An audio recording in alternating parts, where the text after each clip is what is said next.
Sylvia Ganier. We are here at Green Door Gourmet and we left the kitchen. Yes, we have decided to venture out into the dining room. And we'll tell you all about what we're going to be doing in the dining room coming up later in the show.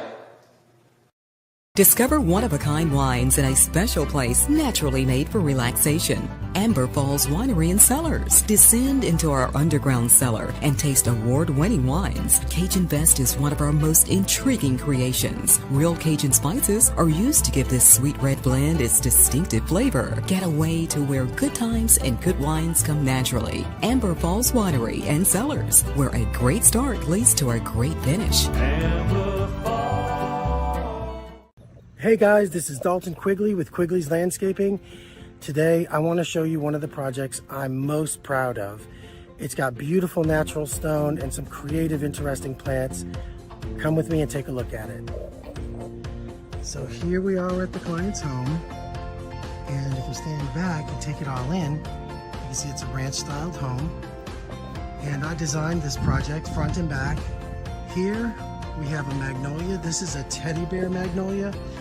And believe me, brother, these were hard to get at this time of year. Everybody's spending their money on the garden. So anyway, here we did Patriot hostas, needlepoint hollies, and I don't normally use needlepoint hollies, but the client had some, and so we wanted to reuse them so that they didn't just go to waste. And down here, take a look at one of my favorite plants of all time. This is Agapanthus Lily of the Nile. Just look at those blooms. Isn't that cool? It's on that long stem that comes up and has that snowball shape. So that's Agapanthus Lily of the Nile. And then over here, these came in kind of small. I wish they were a little bit bigger, but this area is going to be filled with these elephant ears that are pretty black. And so this corner, which says flag there so that the drip gets fixed in that spot.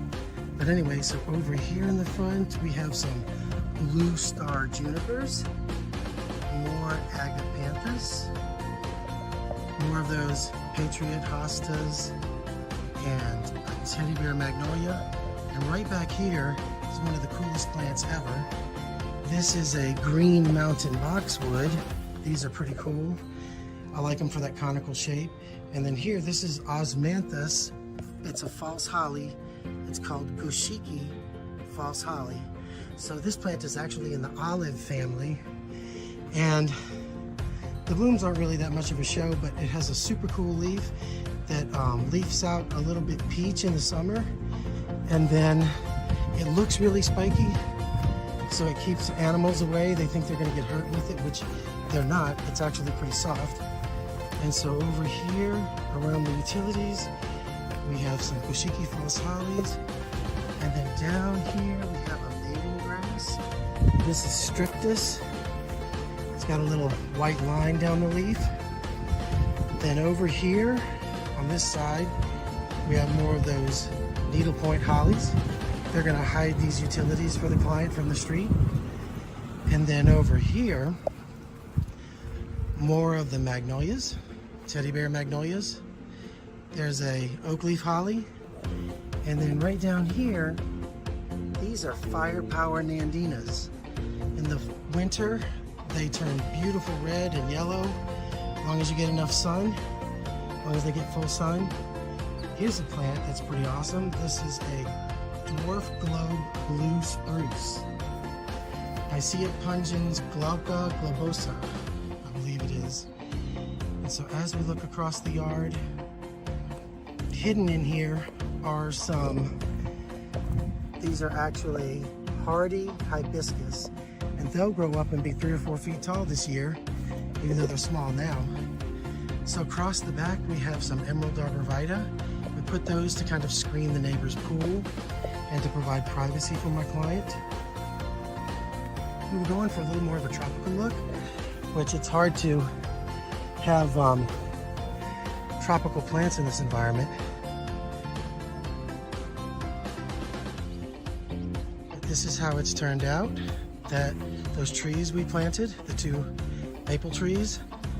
Take a look at this beautiful stone bench. Now, this client has grandchildren that are in one of the homes nearby, and when they come to visit, will be able to sit out here with their grandparents and have conversations and enjoy each other's time on this beautiful stone bench and patio that we put in. Just take a look at how beautiful that is. And right up here at the top, to keep the design going through, the theme going through, we have more of the agapanthus lily of the Nile plants. And over here we have some daylilies that they already owned. We just repurposed them into another spot. And down here's another super cool little plant. This is a mugo pine. When that grows up, that'll lean over the wall a bit and look super cool. But look at that stonework. Look at these beautiful curvy walls we built. 2-inch flagstone, Tennessee crab orchard flagstone. And here we have some mandinas that we repurposed along with more of those hibiscus. And then another one of those black elephant ears. They were so small when we got them, but that was the only option right now. Let's just take this in. Isn't this beautiful? If you're looking to do a project at your home, Quigley's Landscaping can make your backyard dreams come true and give you a space where you can spend time with family, be proud of, and maybe even bring your yard up another level compared to the rest of your neighborhood. Great, I'm Dalton Quigley. It's great to have you seeing one of my videos again. And remember, Quigley's Landscaping can do this for your property. 615-715-8216. I'm Dalton Quigley, and I'll see you at your property. Thank you. Bye-bye.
My name is Lindsay Fitzgerald, and I am a sous chef here at the barn at Blackberry Farm.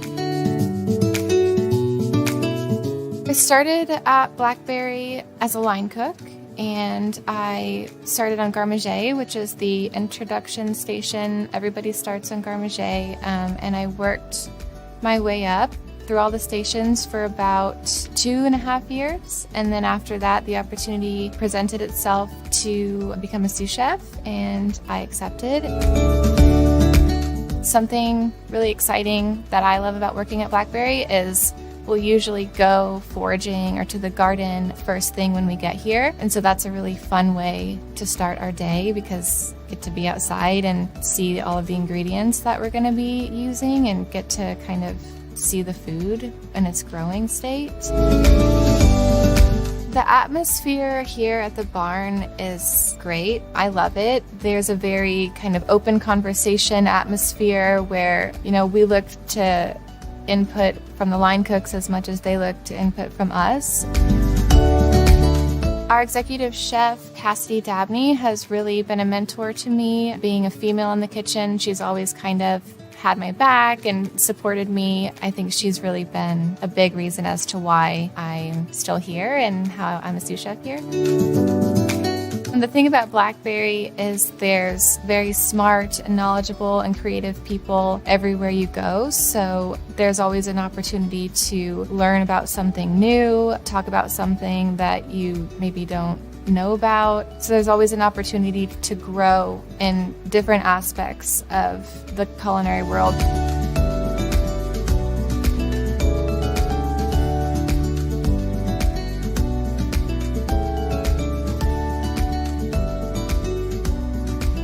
The Sandbell Fellowship has opened doors for me and others that wouldn't be possible otherwise.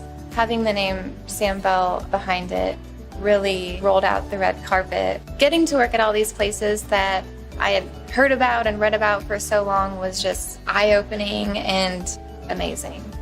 All the experiences that I had just kind of validated that I can do anything that I want to do. What's next for me is continuing growth here and learning and focusing on creativity. Also, my husband and I plan to open a restaurant together one day. That might not be anytime soon, but that is a dream of ours. I love cooking and making people happy with food, and that's my Blackberry why.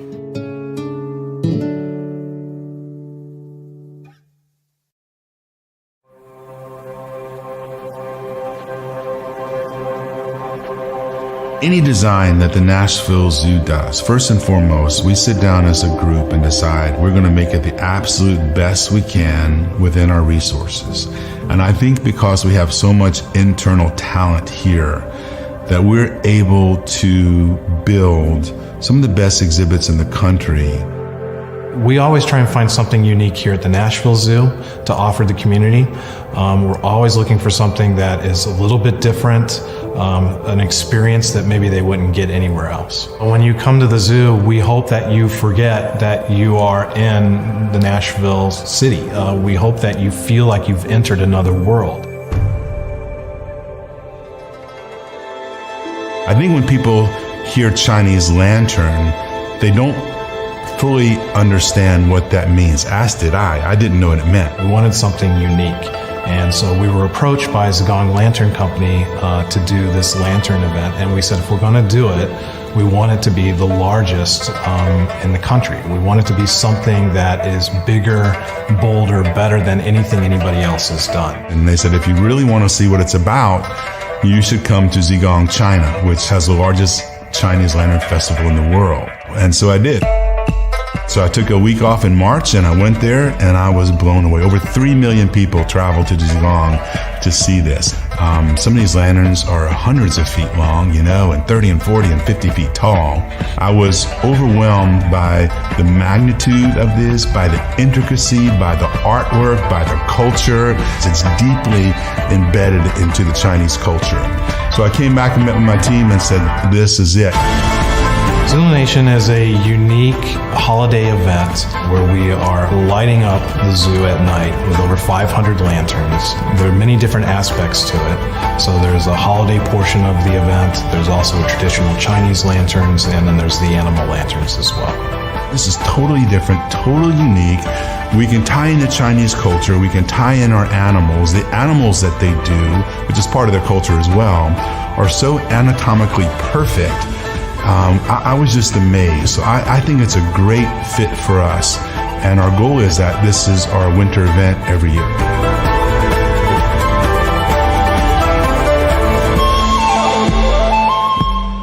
The soil system, the water system. We have a lot of broken things on the planet right now. All of the trajectories are heading south. We're now birthing the first generation that is not expected to live as long as its parents. That's alarming. We're on a mission.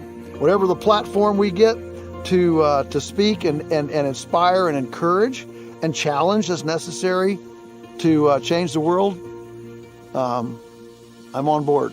What we're seeing is more and more people are having an aha moment, waking up to that. You mean I can't just trust the establishment? No, you can't just trust the establishment. And when a person makes that decision, that aha moment, everything in life changes. They start looking for different places to invest, different things to eat, different things to recreate for, different ways to educate their kids, different ways to interact with their community. Everything changes. Come join us for the Homestead Festival, where you can learn not only how to grow your own food, but how to grow a life filled with meaning and purpose. Get your tickets today at thehomesteadfestival.com. A man was critically injured following a crash early Friday morning. Officers at the scene said the victim was driving a pickup truck when he lost control of the vehicle. The pickup veered left and went into a ditch. A front seat passenger was wearing a seatbelt and escaped the crash without injury. The driver was not wearing a seatbelt and was ejected from the truck. He died at the scene. Law enforcement writes tickets to save lives. We knew we wanted to work together. We're both pretty entrepreneurial. We definitely didn't set out to be goat farmers. At the time we were in New York City, and we kind of realized that if we wanted to have a family and get married, the New York and kind of surrounding New York areas weren't what we wanted. We wanted to be doing something that our kids would be proud of and our grandkids would be proud of. I'm James Ray. We're at Little Seed Farm in Lebanon, Tennessee. I am the farmhand co-owner with my wife. I'm Eileen Ray, co-owner and creative director of Little Seed Farm. We're one of the only 100% grass-fed dairy goat operations in the country. And so what we've done is develop a system where the goats can be 100% grass-fed. They're rotationally grazed. Year-round, they're outdoors grazing. We've found that the goats are extremely healthy. We don't push them for production. We're pretty proud of it. My grandmother, who's very dear to me, requested that we make some goat's milk soap. Once it was ready and she started using it, she loved it, and it actually healed the dry skin on her arm. We were making it in, relatively small batches, but giving a lot of it away and really enjoying it ourselves. And then the firm I worked for off the farm at the time went out of business. At that point in time, the only real product that we had was our soap. And we set up shop online and started going to the farmer's market and it kind of took off from there. To make this soap, we use old style soap making. The oils we use in our soap are 100% organic.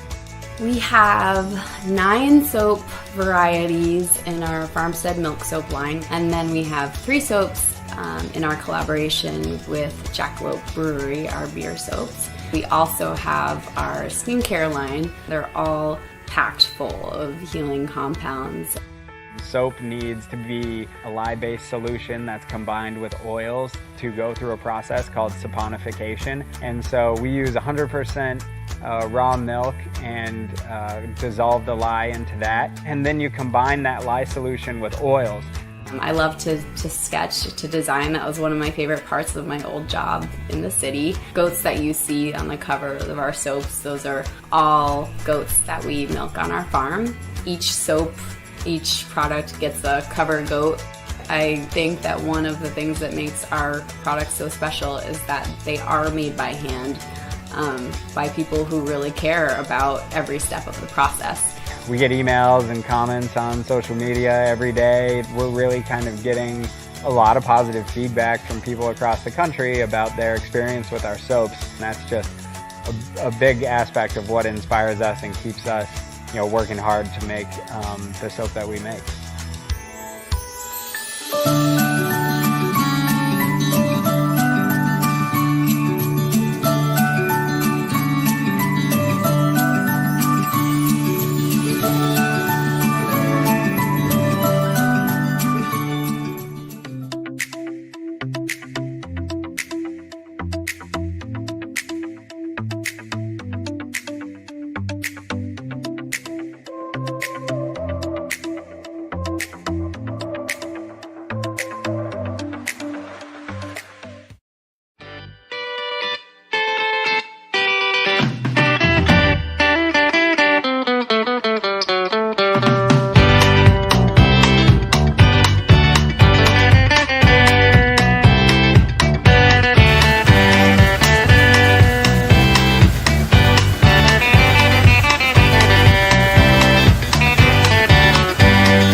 My name is Adam Thomas.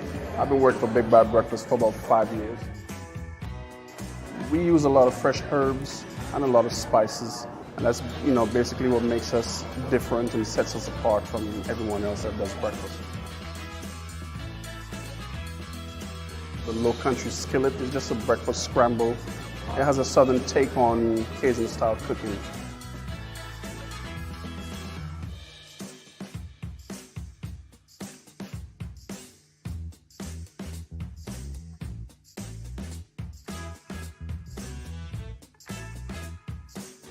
The one thing that I always like to do is just to have fun with it, There's no really restrictions to what you can have for breakfast. Cast iron, it just gives us that rustic feel. We like to use equipment that will last us a long time.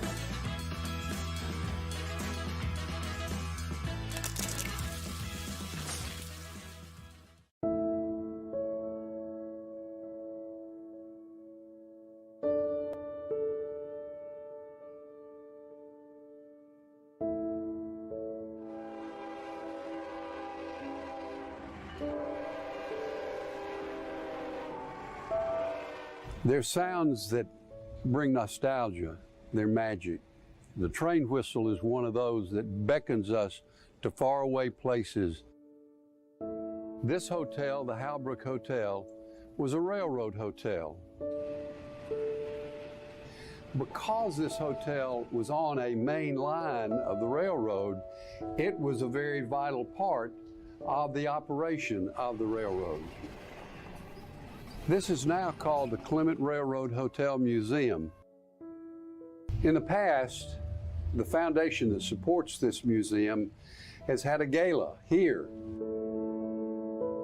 This year, because of COVID, we're bringing this great event to you virtually.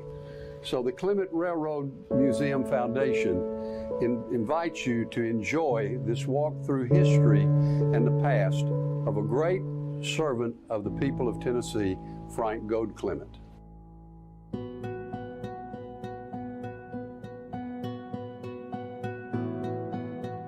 Do you see this man right here? His name's Frank Clement, and he was the youngest governor of Tennessee and the longest serving governor of Tennessee. But do you know what really made him special? He grew up on Main Street in Dickson.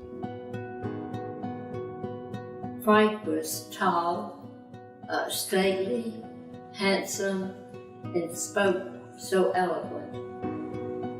He had a great ability to listen to people and then collect all that information and present it in an absolutely phenomenal way. This guy can really make a talk. A great communicator. We would work up a third or half a page of description of each meeting for him. He would look at that description of what the meeting was about, stick it in his desk drawer, and by the time the meeting was over, they would think he knew more about their project than they did. He loved to meet young people, children, young people, and he would say, "Hi, my name's Frank Clement." And they would say, "Well, hi, Governor," or "Hi, Mr. Clement." He would say, "Oh, no, you can call me Frank." To think Frank Clement was only 32, and now at 80, my mind really reels back to that, how important that was. When I think about Governor Clement, I think about legacy. Each of us leave one. And then one day I started to think about what he had passed down to my husband. Compassion, mercy, courage, all the things that are necessary in order to be a leader. Hey everybody, Governor Bill Lee here. This year, Tennessee commemorates what would have marked former Governor Frank Clement's 100th birthday. During his tenure as governor, he made many critical decisions that have shaped Tennessee. Governor Clement established the state's first Department of Mental Health, shifted our economy toward industry and manufacturing, and increased education funding all across Tennessee schools. I wonder sometime if he was here today, his voice would be spread all over the media, all over the social media we have. He could appeal to the people. He walked in the room, you could feel it.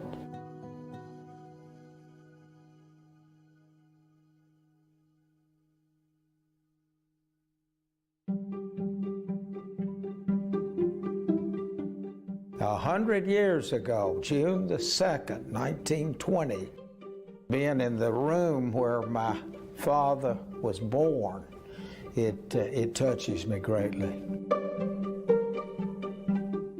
So he grows up here in this building. His parents are caretakers of this hotel, which they don't own. They're managing, basically. And it was a place where traveling salesmen came in off the railroad, and they would sell their wares to local families and you know, women setting up house and setting up kitchens. They'd have model stoves and things like that for them to look at. And imagine the stories he must have heard coming off that railroad. Probably a lot that his mother didn't want him to hear. You know, we're always looking for that sort of outsider politician or that kind of everyman. Well, Frank Clement's your guy. It was remarkable. At age 16, in Dickson, Tennessee, in high school, he used to go around and tell everyone, I'm going to be governor of Tennessee. And he spoke of his days in high school and when he would participate in debate and forensics, and I think they called it oratory back then. He had the benefit of being a student of Miss Docky Weems. She sent a lot of kids at Dickson High School to the Nationals, including my father. And there was a gentleman named Jimmy Weems, who was a classmate of his. And the two of them partnered together to become a tremendous debate team force across the state, across the South. Docky Weems was my father's aunt and Jimmy Weems' mother. That all came out of this kind of revival movement. And, you know, if you read those speeches, there's a lot of allegory, a lot of references to the Old Testament. We call upon the people of America for their own good, for your good, for our good, wedded as you are to the cause of social progress, dedicated to the cause of democracy, consecrated to the cause of honesty, decency, and morality in government, to rise up as one and smite down these money changers who have invaded and violated the People's Temple of Justice on Capitol Hill. He could quote the Bible, you know. He'd end his speech with, well, we'll take the old one, the elder under this hand, we'll take the young and under this arm, and we'll march forward and on to a greater Tennessee, you know. He was a speaker.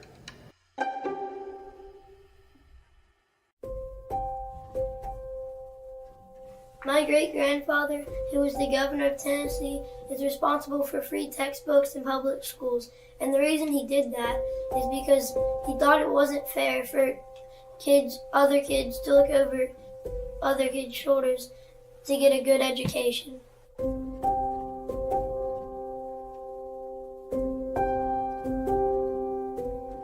I had so many people come up and tell me things like, if it wasn't for your uncle, I couldn't go to school because you had to buy textbooks in order to attend school, and a lot of people couldn't afford to buy textbooks. But when Frank Clement became governor, he made sure everybody had free textbooks. This downtown area, a lot of it burned in the early 1920s.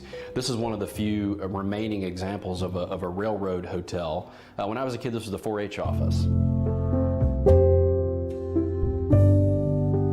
I recall over the years just seeing the building, and of course being an engineer, I'd look at it and say, gosh, what could we do with that building? It's so cool. 10, 12 years ago, there's a group that did get together. Bob Clement helped pull it together to do what we've got here.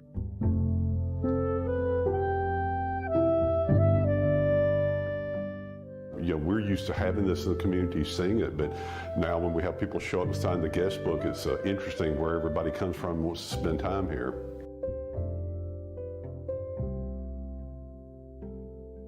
We don't want it to be a static museum. We want it to be living history, but also the place where people want to come and enjoy it, even if they're just enjoying it as a walkthrough or enjoying one of the events that we're having.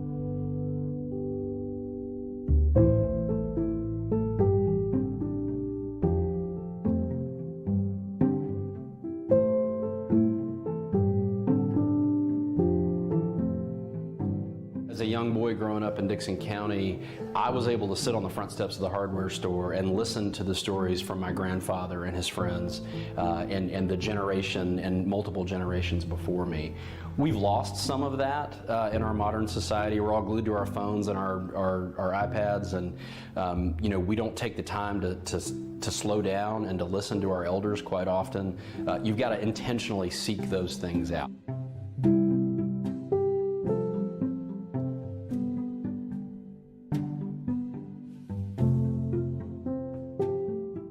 I'm thankful to everyone that would participate here, that would help with funding this museum, because it's a dream for all of us to be able to have this museum for many generations to come.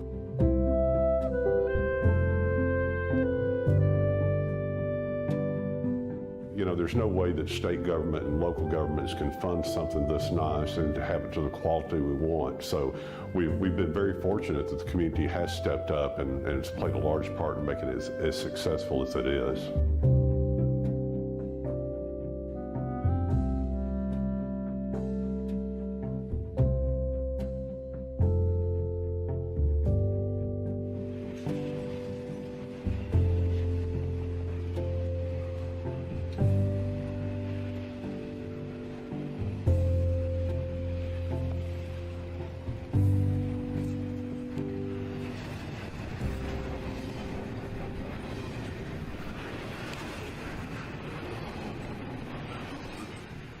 And I'd give up forever to touch you, 'cause I know that you feel me somehow. You're the closest to heaven that I'll ever be, and I don't wanna go home right now. And all I can taste is this moment, and all I can breathe is your life. And sooner or later it's over. I just don't wanna miss you tonight. And I don't want the world to see me, 'cause I don't think that they'd understand when everything's made to be broken. I just want you to know I am. I just want you to know I am.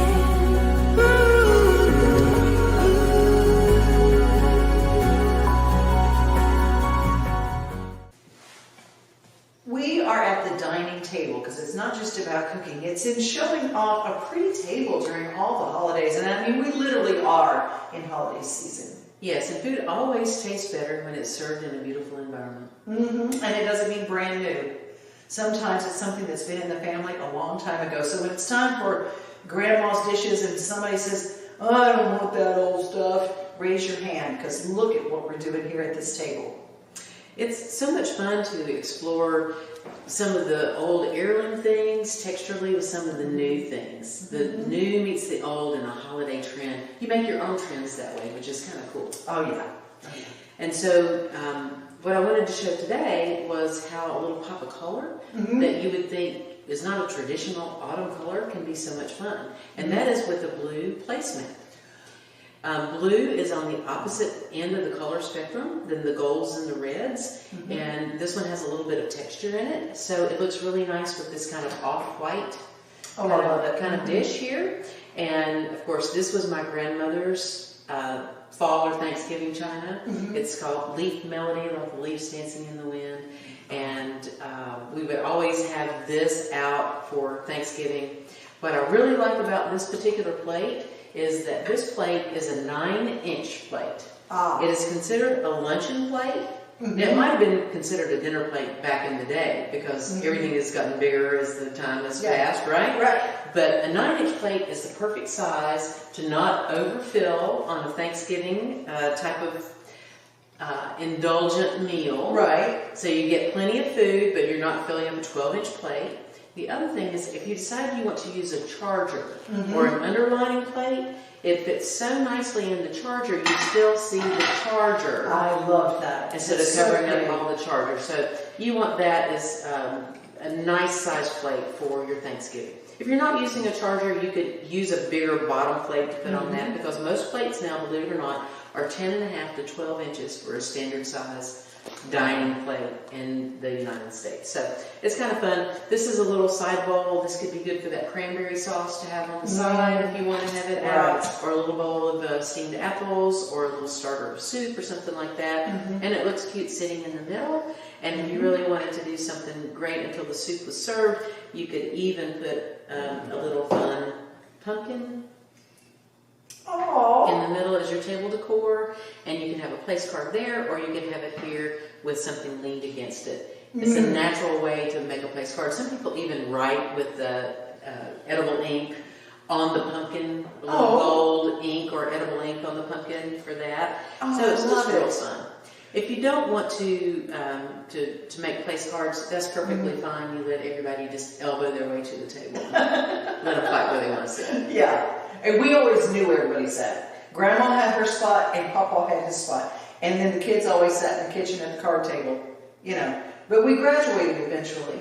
And then how did you determine where you were going to go around the table once you graduated? They told you the first time? They told me, and that's where I stayed, is that you get to sit there.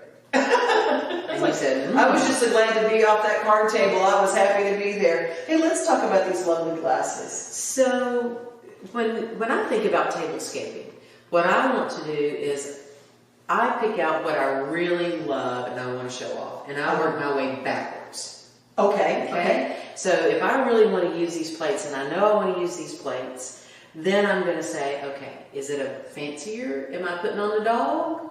Or is it just all family this year? Do we have guests or not? If I'm putting on the dog, I probably would pick a little bit more elegant glass like this. And I would use this as That's very nostalgic for me. Yeah, you had some like these? Yeah. And I had the silver version of that. Oh yeah, I love the silver ones too. Yeah, I had the silver version. The gold ones are real fun. My grandmother had some of these. Now my mother had these glasses. And these are they're delicate. They're back when the glasses were made very thin. So you have to hand wash and take good care of them. You don't want this applique to come off. But she would always use the leaf glasses, you know, for Thanksgiving, whether it was for iced tea or something like that. She would have that out. And now I graduated these to water, and we always have a wine glass. Gotcha. So pick your water glass and then have a nice wine glass. If you want to use a glass like this as a goblet, you're welcome to do so. Just make sure you pick a good wine like Amber Falls to put in there. So you want to see the color of the wine. We talked about that in another segment. This you're not going to be able to see the color of the wine. You're just going to be able to smell it really well and enjoy it. So you could use this as a water or a wine goblet. And they have some wonderful fall seasonal selections at Amber Falls too that'll go great for a holiday table. Let's talk a little bit about the centerpieces. You have a CSA, you have where you can come by and get flowers that are already designed for a bunch of flowers. Yes, we grow a lot of different things. We're moving into that season where the Mother Nature is going to let us have a break. So we won't be growing a lot of flowers, but we will be doing flowers again next spring, and you can pick it back up at that point in time. I love that if you don't have flowers or have time to do it, don't fret, because something as simple as a light up pumpkin or light up decorations in the middle of a table, cut yourself a little slack. If you've been cooking all day, light is a beautiful way. And put some candles around the table if you wanted to. If you're doing something a little bit later, it's a nice glow. And we've enjoyed this centerpiece, but Devon, if you would pick up that pumpkin and just move it to the side there, and then we'll put the flowers so you can see the aesthetic, the difference if you have flowers, how it picks up different colors here.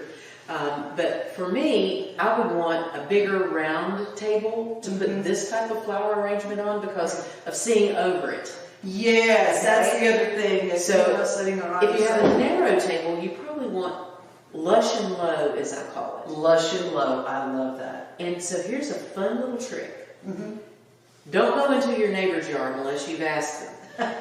Go into your yard or get permission from the neighbor, or don't pull off the side of the road and pick poison ivy. You know what you're going to pick. But let me just show you what you can do as a simple, easy centerpiece. And we're going to cheat, and we're going to take some of these things out. And we just lay them down the center of the table. Yes. Because all of these would work, even being out, you could do it the night before, because they'll hold their color and they'll hold their texture, the ones that I'm picking out of this. You could do a little bit, this is cedar or artemisia, and that would hold its own, and I would just kind of come down the table. And how pretty is that? However long my table is, you just keep I'm going to along meet in the the middle, right? And let's keep going in. Here's some celosia. Look how cool this stuff Oh my is. gosh. Isn't that amazing? I just love that.